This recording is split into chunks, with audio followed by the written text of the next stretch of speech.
What's up, YouTube? Welcome back to my channel, Damon's 3D Prints. I'm Damon, where I show you all my 3D printing projects and hopefully help you along the way. For today's video, we are printing another Batman grapple gun. This time, it's from Batman, the animated series. This guy right here. All right, so let's jump right in to this build. So I grabbed the files from Thingiverse, and once I loaded them into my slicing software, and I printed it on my Centauri Carbon by Elegoo. This grapple gun comes in 8 parts so that you can switch up the grapple attachment. So I only printed out one and I wound up printing this parts in 7 pieces. For the most part, all these prints came out okay, except for the top piece of the grapple gun. So for this piece, it seemed like that first layer didn't do too good. So I wound up just reprinting that on its own piece. Once I did that, it came out pretty good.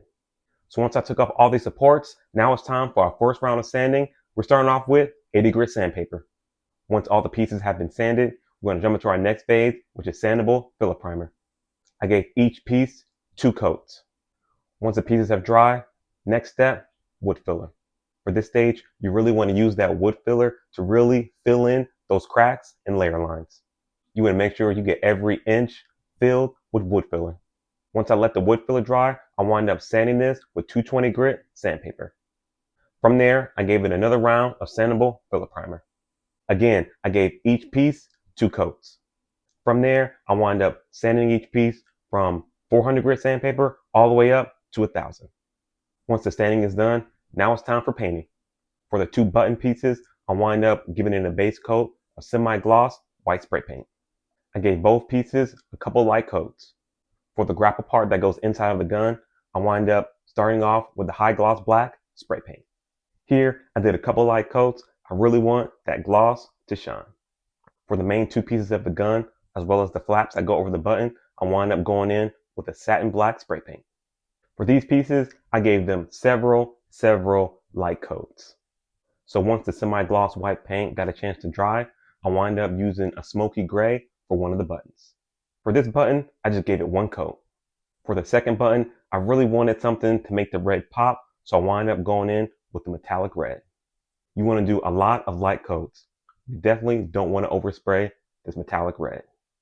So once that high gloss black got a chance to dry, I wind up going in with the satin nickel. Here, I'm doing really light coats, like a mist spray, because I really want that gloss to shine through.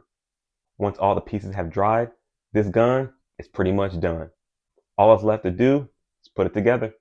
And just like that, this Batman grapple gun is finished.